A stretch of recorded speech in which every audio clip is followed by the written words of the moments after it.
જળ ચેતન. લેખક હરકિશન મહેતા. ચેપ્ટર 69. જજ સાહેબની એમ્બેસેડર કારે હોસ્પિટલથી ઘર સુધીનો અડધો રસ્તો કાપી નાખ્યો. છતાં રસ્તામાં બાકીનું કારણ કહેવાનું વિસરી ગઈ હોય તેમ શ્રુતિ તેની સાથે ઝીણીવાની વાતોમાં જ વળગી રહી. ત્યારે તુલસીએ આડકતરી રીતે યાદ કરાવ્યું. ઘેર બધા કેમ છે એમ પૂછ્યા પછી તરત તેને ઉમેરવું પડ્યું. આઘાતમાંથી બહાર આવતા થોડો સમય તો લાગશે. અમારા બધાનું તો ઠીક તુલસી, પણ જજ સાહેબની ચિંતા સૌને સતાવી રહી છે. શ્રુતિના અવાજમાં વ્યથાનો ભાર વર્તાયો. ભાભીની આત્મહત્યાના 1-1.5 મહિના અગાઉથી જ જજ સાહેબને કંઈ છાનું દર્દ વળગ્યું હોય તેમ ગુમસુમ રહેવા લાગ્યા હતા. મોટા ભાઈએ હાર્ટનો કાર્ડિયોગ્રામ કઢાવ્યો, પણ એમાં કાંઈ જ આવ્યું નહીં. અડધો ડઝન ડૉક્ટરોએ તપાસ્યા, પણ કોઈને નિદાન હાથ લાગ્યું નહીં. કહીને શ્રુતિએ ઝડપથી ઉમેરી દીધું, એટલે તો તને લઈ જાઉં છું તુલસી. અમને બધાને શ્રદ્ધા છે કે તારી દિવ્ય દ્રષ્ટિથી તું એમનો રોગ પકડી પાડીશ. દિવ્ય દ્રષ્ટિ. તુલસી ચોંકી પડી. આ 1 અઠવાડિયા દરમિયાન હોસ્પિટલમાં 2 દર્દીઓના ગૂઢ રોગના પોતે કરેલા નિદાન સાચા પડી ગયા. એ વાત હોસ્પિટલમાં તો પ્રસરી ગઈ, પણ છેક શ્રીકાંતના ઘર સુધી પહોંચી ગઈ એનું અચરજ થયું. અત્યાર સુધી તો શ્રીકાંતને ઘેર જવામાં અકળામણ થતી હતી, પણ હવે તો અજંપો અનુભવવા લાગ્યો હતો. શ્રુતિ બહેન. બહેન નહીં, માત્ર શ્રુતિ. ભલે શ્રુતિ. તુકારો ઉચ્ચારવામાં તુલસીની જીભ ખચકાઈ. તમે લોકો મારી દિવ્ય દ્રષ્ટિને વધુ પડતું મહત્ત્વ આપી રહ્યા છો. હજુ પણ કહું છું, મને પાછી જવા દે. હવે તો ઘર પણ આવી ગયું, શ્રુતિએ કહ્યું. ત્યારે કાર ઉત્તમ એપાર્ટમેન્ટનો ઢાળ ચડવા લાગી. જજ સાહેબના રોગનું નિદાન તો ઠીક, તારા પગલાં કદાચ એમનો ઈલાજ પણ બની જાય. ત્યારે આંખો મીચીને ઠાકોરજીનું સ્મરણ કરવા સિવાય તુલસી માટે બીજો કોઈ વિકલ્પ ન હતો. શ્રુતિ સાથે ફ્લેટના 5મા માળે ચડતા શ્રીનાથજીનું રટણ સતત ચાલુ જ રાખ્યું. લિફ્ટમાંથી બહાર નીકળીને જજ સાહેબના ફ્લેટ તરફ આગળ વધતા તેના પગ ભારેખમ બની ગયા. દરવાજે પહોંચીને શ્રુતિએ ડોરબેલ દબાવી ત્યારે તુલસી 5 ડગલા પાછળ ઊભી રહી ગઈ. પહેલી જ ઘંટી સાંભળીને દરવાજો ઉઘાડતા શ્રીકાંતે નાની બહેનને એકલી જોઈને ટકોર કરી. તુલસીને લાવી શકી નહીં ને? મોટા ભાઈને જવાબ આપવાને બદલે શ્રુતિએ સંકેત દ્રષ્ટિ પછી પાછળ ડોક ગુમાવી. ત્યારે શ્રીકાંતે ઉત્કંઠાભેર દરવાજા બહાર ગરદન લંબાવી અને તુલસી પર નજર પડતા જ ચહેરા પરના ભાવ થીજી ગયા. મક્કમ મનોબળથી તુલસીએ સ્વસ્થતા ટકાવી રાખી. બંને માટે થોડીવાર પૂરતો સમય થંભી ગયો. એને અંદર તો આવવા દો, કાનમાં કહેતી હોય એટલા ધીમા અવાજે મોટાભાઈને સજાગ કર્યા. આજુબાજુવાળા જોઈ જશે તો વાતો ચાલુ થઈ જશે. ત્યારે શ્રીકાંતે ઝડપથી ગરદન પાછી ખેંચી લીધી. ઘરમાં આગળ વધી ગયા પછી ખ્યાલ આવ્યો કે પોતે તુલસીને આવકારનું આવ પણ કહ્યું નહીં. એક રીતે તો સારું જ થયું. ઘરમાં શોક હોય ત્યારે આવનારને આવો કે જનારને આવજો કહેવાય નહીં. તુલસી દબાતા પગલે ઉમરો ઓળંગી ગઈ એટલે શ્રુતિએ સત્વરે બારણું બંધ કરી દીધું. ધ્રુમનબહેનને ખાસ તાકીદ કરી હતી, આજુબાજુવાળાને નજરે ચડી ન જાય તેમ એને લઈ આવજે. પાડોશીઓ જોઈ જશે તો જાત જાતની અટકળો કરશે. તુલસીના આગમનના અણસારે ધ્રુમનબેન રસોડામાંથી બહાર ધસી આવ્યા. તુલસી પર નજર પડતા જ એમના મુખ પર અપરાધભાવ પ્રસરવા લાગ્યો. પહેલાં કરતાં પણ તુલસી વધુ સ્વરૂપવાન લાગી ત્યારે એમનાથી નિસાસો નંખાઈ ગયો. અરસપરસને જોઈ રહેલા બંનેમાંથી કોઈને બોલવાનું સૂઝ્યું નહીં. તુલસીએ સહેજ મસ્તક નમાવી પાપણ પટપટાવીને દિલસોજીનો આભાર દર્શાવ્યો. જજ સાહેબનો બેડરૂમ આ તરફ છે. સ્થિર થઈ ગયેલી તુલસીને સજાગ કરવા શ્રુતિ તેને દિવાનખંડમાં દોરી ગઈ. તું બેસ તુલસી, હું તારા માટે ડ્રિંક લઈને આવું છું. કહીને શ્રુતિ તેને શ્રીકાંત સામે એકલી મૂકીને જવા લાગી ત્યારે તુલસીએ અથરા અવાજે તેને રોકી પાડી.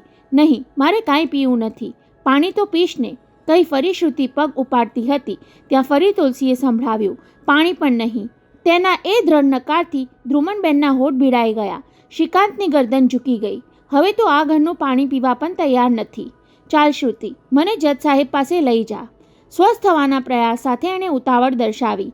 પાછા ફરવામાં મને મોડું થઈ જશે. ત્યારે શ્રુતિને બદલે શ્રીકાંતે જજ સાહેબના બેડરૂમ તરફ પગ ઉપાડ્યા. તેને હતું કે તુલસી પોતાની પાછળ દોરાશે, પણ શ્રુતિ આગળ ન થઈ ત્યાં સુધી તુલસીએ પગ ન ઉપાડ્યા.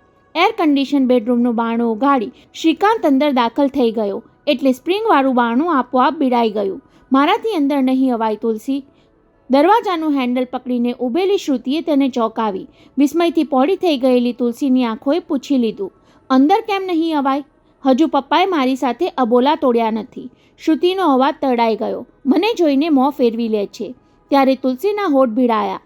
જે પિતાને સાજા કરવા માટે પુત્રી માન અપમાનનો વિચાર કર્યા વગર મારી પાસે આવી, એ જ પિતા પુત્રીને પોતાની પાસે ફરકવા પણ દે નહીં, એ કેવી ક્રૂરતા! ઘડીભર તો એનો આત્મા વિદ્રોહ કરી ઉઠ્યો.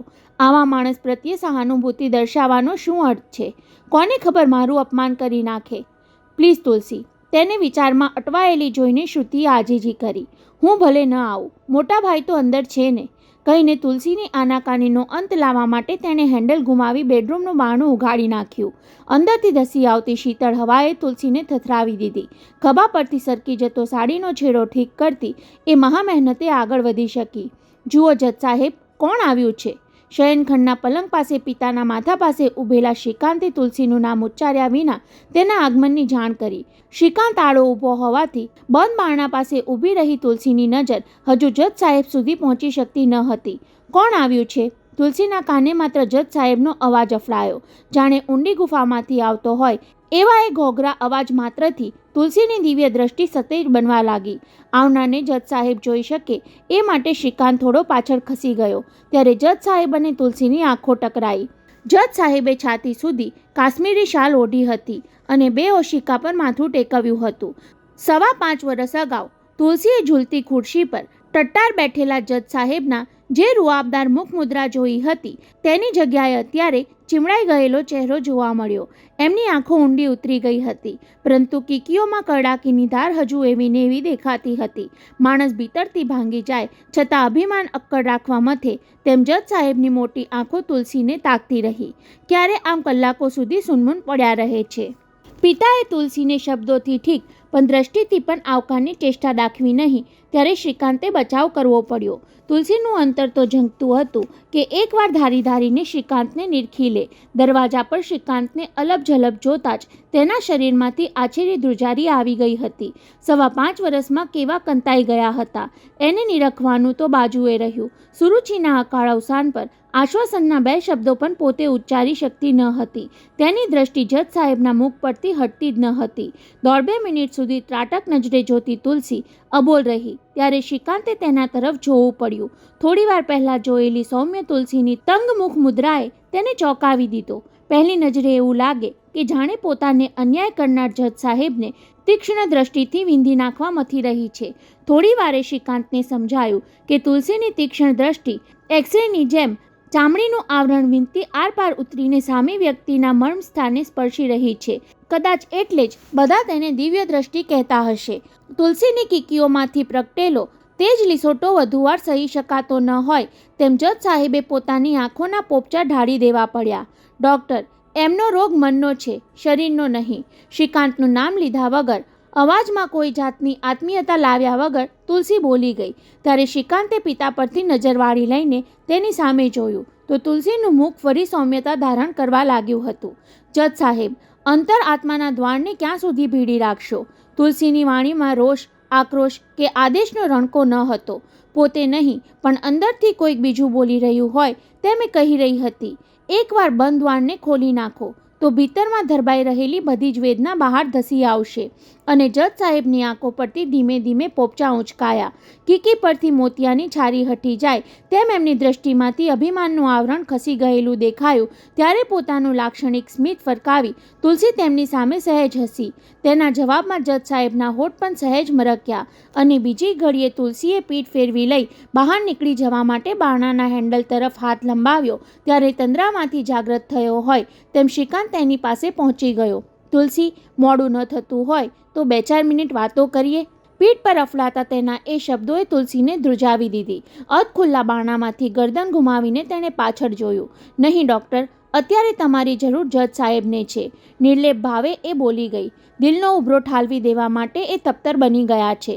કહીને પોતે જ અધખુલ્લું બારણું બંધ કરી દઈ બહાર નીકળી ગઈ. તેને બહાર આવતી જોઈ દિવાનખંડના બીજા છેડે ઊભેલા ધ્રુમનબેને તુલસી પર આતુરતા ભરી મીટ માંડી.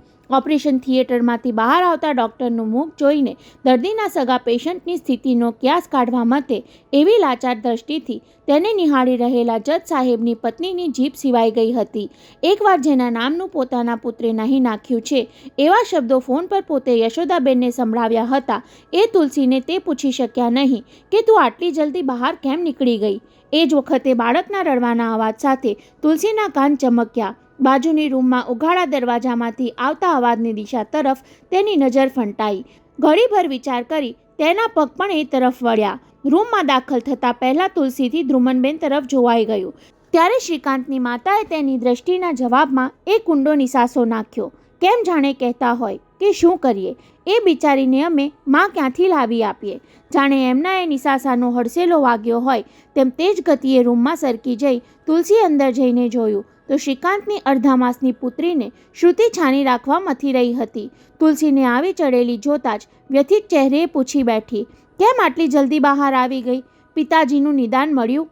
તેનો જવાબ આપવાને બદલે તુલસીએ ચીસ પાડીને રડતી બાળકી પર ધ્યાન કેન્દ્રિત કર્યું. એને કંઈક થતું લાગે છે શ્રુતિ, કઈ શ્રુતિએ બંને હાથમાં ઉચકેલી બાળકીને પોતે પોતાની પાસે લઈને છાતી સરસી ચાંપી દીધી અને બીજી જ પડે એ રડતી બંધ થઈ ગઈ. જાણે કંઈ ચમત્કાર થયો હોય તેમ સામે ઊભેલી શ્રુતિ અને બહાર દીવાનખંડની અંદર ડોકાઈ રહેલા ધ્રુમનબેન બંને દંગ થઈ ગયા. જોયું ને, તારી ગોદ મળતા જે કેવી ચૂપ થઈ ગઈ. શ્રુતિએ મીઠી ટકોર કરી. જાણે માની હૂંફ મળી હોય તેમ તરત જ શાંત થઈ ગઈ. એનું કારણ માની હૂંફ નથી શ્રુતિ. બાળકના માથા પર હાથ પસવારી તુલસીએ સમજાવ્યું. બેબીની પીઠમાં કોઈક જગ્યાએ દુખાવો થાય છે. તું પણ તેને છાતી સરસી ચાપીને તેડી રાખ તો તારી પાસે રડતી બંધ થઈ જશે. કહીને બેબીના ગાલે એક બચ્ચી ભરી લઈ તેણે શ્રુતિના હાથમાં સોંપી દીધી.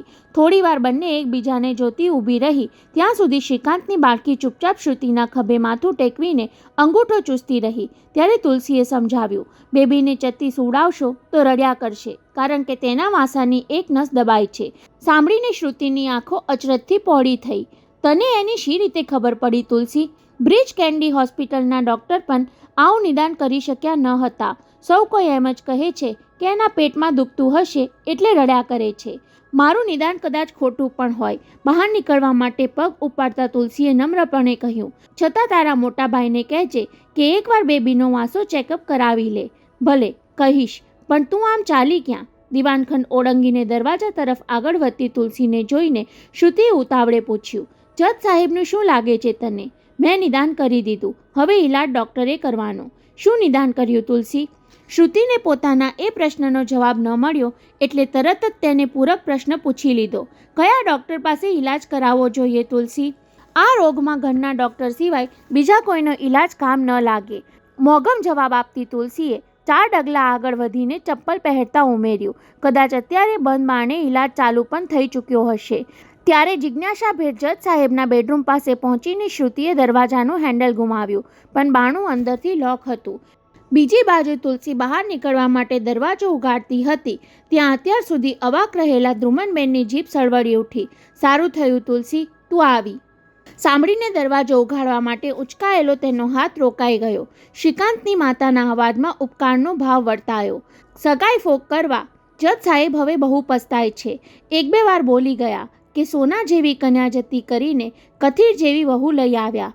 પોતાની પ્રશંસા ખાતર થતી મળનારની નિંદા ખટકતી હોય તેમ તુલસી બારણું ઉઘાડીને સડસડાટ બહાર નીકળી ગઈ. લિફ્ટમાં દાખલ થઈને નીચે ઉતરવા જતી હતી ત્યાં ઉતાવળે ધસી આવેલી શ્રુતિએ ઘેર મૂકી જવાનો આગ્રહ કર્યો તો પણ તેણે નમતું જોખ્યું નહીં. પ્લીઝ શ્રુતિ, મને એકલી જ જવા દે. હું બસમાં જ ચાલી જઈશ. મારે થોડીવાર એકલા પડવું છે. તેના એ છેલ્લા શબ્દોએ શ્રુતિની બોલતી બંધ કરી દીધી અને બંધ થયેલી લિફ્ટ તુલસીને લઈ સડસડાટ નીચે ઉતરી ગઈ. જજ સાહેબ, કાંઈક તો બોલો.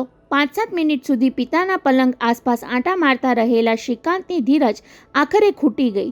તુલસીના ગયા પછી થોડીવાર તો પોતે એના જ વિચારે ચડી ગયો હતો. તુલસીની દ્રષ્ટિમાં, તેની વાણીમાં કે તેના વર્તનમાં પોતાના પ્રત્યે ક્યાંય અભાવ વર્તાયો હતો ખરો? એણે મને તેની પાછળ બહાર આવવા ન દીધો. સંબોધનમાં નામને બદલે માત્ર ડૉક્ટર જ કહ્યું. ન સુરુચિનો દિલાસો કર્યો કે ન મારા ખબર પૂછ્યા. આ બધું છતાં તુલસી અહીં આવી એ એની ખાનદાની હતી. તુલસીના ગયા પછી જજ સાહેબ પણ કંઈક એવા જ વિચાર વાગોળતા પથારીમાં ચૂપચાપ પડ્યા રહ્યા હતા. જાણે એમ લાગતું હતું કે એ 5 વર્ષ પહેલાંની તુલસી નહીં પણ તુલસીની પીડ આવૃત્તિ મારી સમક્ષ આવીને ઊભી છે. તેની દ્રષ્ટિ મારા હૈયાની આરપાર ઉતરી ગઈ. એની વાણી મારા આત્માના દ્વાર ઉઘાડી નાખવાનું કહી ગઈ. શ્રીકાંતને મારા દિલનો ઉભરો ઝીલી લેવાનું સમજાવી ગઈ. કાંઈ કહેવા જેવું ન હોય તો એમ કહી દો જજ સાહેબ, પણ આમ ચૂપચાપ પડ્યા મને લાચાર નજરે જોયા ન કરો. પલંગની નજીક ખુરશી ખેંચી શ્રીકાંતે પિતાને આજીજી કરી. પ્લીઝ પપ્પા, કાંઈક તો બોલો. ઘણા વખતે પુત્રના મુખેથી જજ સાહેબને બદલે પપ્પાનું સંબોધન સાંભળીને જસ્ટિસ PM દીક્ષિત થોડા પોચા પડ્યા. શાલ હેઠળનો જમણો હાથ બહાર કાઢી પુત્ર તરફ લંબાવ્યો. બોલવાનું તો ઘણું છે શ્રીકાંત, પણ કહેતા જીભ ઉપડતી નથી. એવું તે શું છે પપ્પા? ધરપત રાખવાની રીતે પપ્પાનો હાથ દબાવતા શ્રીકાંતે કહ્યું. કહેતા જીભ ન ઉપડે એવું મારાથી છાનું રાખવા જેવું નહીં શ્રીકાંત. કહેવાય તો એ માત્ર તને એકલાને જ કહી શકાય એમ છે. પણ શું પપ્પા? તને કહ્યા પછી તારી નજરમાંથી ઉતરી જવાનો ભય લાગે છે શ્રીકાંત. સાંભળતા જ શ્રીકાંત થતરી ઉઠ્યો. એનો અર્થ એ કે તુલસીનું નિદાન સાચું ઠર્યું. નિર્ભયપણે જે હોય તે કહી દો પપ્પા. મનોબળ મક્કમ કરી લેતા શ્રીકાંતે કહ્યું. તમને વચન આપું છું કે સાંભળ્યા પછી તમારા પ્રત્યે તિરસ્કારના કોઈ ભાવને મનમાં પ્રવેશવા નહીં દઉં જજ સાહેબ. તું મને જજ સાહેબ કહે છે શ્રીકાંત, પણ ઈશ્વરની અદાલતનો તો હું ગુનેગાર છું.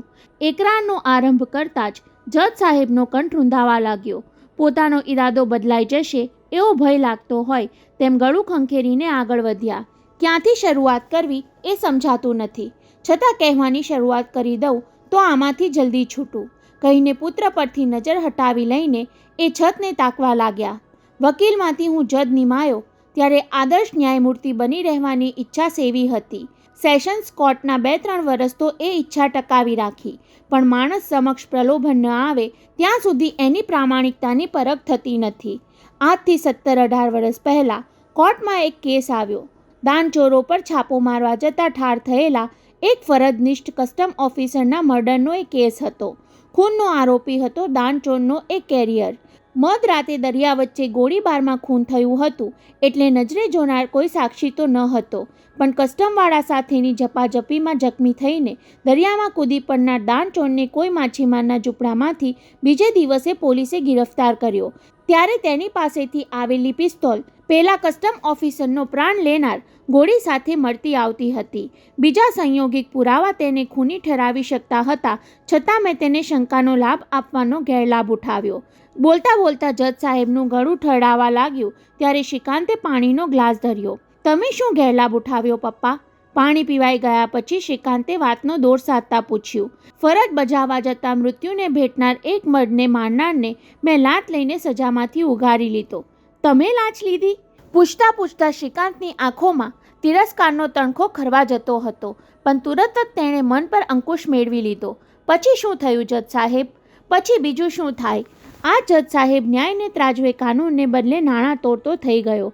જેના કેરિયરને મેં સજામાંથી ઉઘારી લીધો એ દાણચોર બોસ સાથે દોસ્તી થઈ ગઈ. મને એની લક્ષ્મીની હૂંફ મળી, એને મારી વગની ઓથ મળી. કાયદા તોડનારે અને ન્યાય તોડનારે એકબીજા સાથે હાથ મિલાવ્યા. પછી બંનેની બઢતી થવા લાગી અને 5-6 વર્ષ પહેલાં બંને વચ્ચેની દોસ્તી ભાગીદારીમાં પલટાઈ ગઈ. દાનચોર સાથે ભાગીદારી? શ્રીકાંત ફરી ખળભળી ઉઠ્યો. કઈ રીતની ભાગીદારી જજ સાહેબ? એણે એક એવી ચીજની દાણચોરી શરૂ કરી જેમાં મબલક કમાણી હતી અને એ કમાણીમાં એણે મને ભાગીદાર બનાવ્યો. હવે કહેવામાં જજ સાહેબને બહુ કષ્ટ પડતું હતું, છતાં એ કહ્યા વગર રહી શકતા ન હતા. શ્રીકાંત, ભાગીદારીમાં અમે હેરોઇનની દાણચોરી શરૂ કરી. હેરોઇનની? હવે શ્રીકાંત આક્રોશના ફૂફાડા રોકી ન શક્યો. તમે એટલી હદે નીચે ઉતરી ગયા પપ્પા? મેં તને પહેલાં જ કહ્યું હતું કે કહ્યા પછી હું તારી નજરમાંથી ઉતરી જવાનો. જજ સાહેબે યાદ કરતાં આગળ ચલાવ્યું. હેરોઇનની એ કમાણીમાંથી તારો આ પિતા કરોડપતિ થવાની લગોલગ પહોંચી ગયો છે શ્રીકાંત, અને કરોડપતિ થવાની લગોલગ પહોંચેલા એ પિતાનો એક પુત્ર હેરોઇનના વ્યવસાયમાં બરબાદ થવાની લગોલગ પહોંચી ચૂક્યો છે. એનું શું? સાંભળતા જ ચિતા પરથી મળદું બેઠું થઈ જાય તેમ જજ સાહેબ આંચકા સાથે પથારીમાં બેઠા થઈ ગયા. શ્રીકાંતે તેને ખભેથી પકડી લીધા ન હોત તો એ પુત્રના ખોળામાં ઢળી પડ્યા હોત. પપ્પા, હું તમારાથી એ છાનું રાખવા માંગતો હતો. લંડનથી આવ્યા પછી તુરત જ શ્રવણના લક્ષણમાંથી મને એના વ્યવસાયની ગંધ આવી ગઈ. કોલેજના પહેલા જ વર્ષમાં ફેલ થાય એવો ઠોઠ તો શ્રવણ હોઈ શકે જ નહીં. એ મારી સાથે નજર મિલાવીને વાત કરી શકતો નહીં. સવારે કોલેજમાં જવાને બહાને ઘેરથી નીકળી જાય અને સાંજે દોસ્તો સાથે હોમવર્ક કરવાને બહાને મોડો ઘેર આવે. 16 વર્ષના છોકરામાં હોય એવી સ્ફૂર્તિ ન દેખાય, ઘરના લોકો પ્રત્યે હોય એવી માયા ન વર્તાય. આ બધું જોતાં જ હું પામી ગયો હતો કે શ્રવણ કોઈક ખોટા રસ્તે ચડી ગયો છે. પીછો કરીને એને હેરોઈન પીતો પકડી પાડ્યો. ત્યારે એટલી હદે કુછંદે ચડી ગયો કે એના આઘાતમાં આજ સુધી હું એક પણ રાત જંપીને ઊંઘી શક્યો નથી. એની તમને ક્યાંથી ખબર હોય? મને તો બધી જ ખબર પડી ગઈ હતી શ્રીકાંત, પણ તને આ વાતની ખબર છે એની મને ખબર ન હતી. ગરદન ઝુકાવીને ઉચ્ચારેલા એ શબ્દોએ શ્રીકાંતને હચમચાવી દીધો. એટલે પપ્પા તમને ખબર છે કે શ્રવણ? હા શ્રીકાંત, પોલીસ એકવાર તેને પકડીને ચોકીએ લઈ ગઈ હતી. દોડાદોડી કરીને હું ચૂપચાપ છોડાવી લાવ્યો હતો. ત્યારે એણે વ્યસન છોડી દેવાનું વચન આપીને મારી પાસેથી વચન લીધું હતું કે પપ્પા, મોટા ભાઈને તમે આની જાણ થવા નહીં દેતા. હવે શ્રીકાંતે ધમધમતી છાતી પર હાથ દાબી દેવો પડ્યો. વ્યસન માણસને કેવો બદમાશ બનાવી દે છે. દાંત કચકચાવીને તેણે સંભળાવ્યું. મેં એને પકડી પાડ્યો ત્યારે મને એણે એમ કહ્યું કે મોટા ભાઈ, જજ સાહેબને આની જાણ થશે તો આઘાત ઝીરવી નહીં શકે. તમને મને જાણ ન થઈ જવાનું કહીને એ આપણને બંનેને બ્લેકમેલ કરતો રહ્યો. બોલતા બોલતા શ્રીકાંત હાંફી ગયો ત્યારે પિતા પુત્ર વચ્ચે ધારદાર ખામોશી છવાઈ ગઈ. પેલી છોકરી કહી ગઈ હતી કે અંતરાત્માના દ્વારને ઉઘાડી નાખો, પરંતુ શ્રીકાંત, બધું જ તને કહી દીધા પછી પણ મારા પાપે શ્રવણ બરબાદી તરફ ધકેલાઈ ગયો છે. એનો ભાર તો આ દેહમાંથી જીવ છૂટશે નહીં ત્યાં સુધી ઉતરવાનો નથી. શ્રીકાંતને હવે બોલવાનું સૂઝ્યું ન હતું. વધુ પૂછવાનું એ ગમતું ન હતું. પિતાને પપ્પા કહેવા માટે જીભ ઉપડતી ન હતી અને જજને જજ સાહેબ કહેતાએ શરમ ઉપજતી હતી. તું ભલે ચૂપ થઈ ગયો, પણ હું તો કહી દીધા વગર રહી શકું તેમ નથી. ધીમે ધીમે પથારીમાં લંબાવતા જજ સાહેબ જર્જરિત અવાજે માંડ બોલી શક્યા. જે કસ્ટમ ઓફિસરના ખૂનીને મેં ઉગાર્યો હતો એ ઓફિસર એટલે તારી યશોદા માસીના પતિ મન્મથરાય મજમુદાર. હે? શ્રીકાંતનું મોં ફાટી ગયું. ચિંતનના પિતા? હા, અને જે દાણચોરનો હું ભાગીદાર બન્યો છું એ છે નવલચંદ શાહ. એ નામ સાંભળતા શ્રીકાંતે વધુ વસમો આંચકો અનુભવ્યો. સુરુચિના નવલ મામા? શ્રીકાંતના બંને હાથની મુઠ્ઠીઓ વળવા લાગી. જડબા ભીસાવા લાગ્યા. દાંત પીસાવા માંડ્યા. એ કહી ન શક્યો કે તમારા પાપે શ્રવણને હેરોઈનનું વ્યસન વળગ્યું અને મને તમારા ભાગીદારની ભાણેજ વળગાડી. પહેલીવાર શ્રીકાંતને સુરુચિના મૃત્યુમાં મુક્તિની અનુભૂતિ થઈ.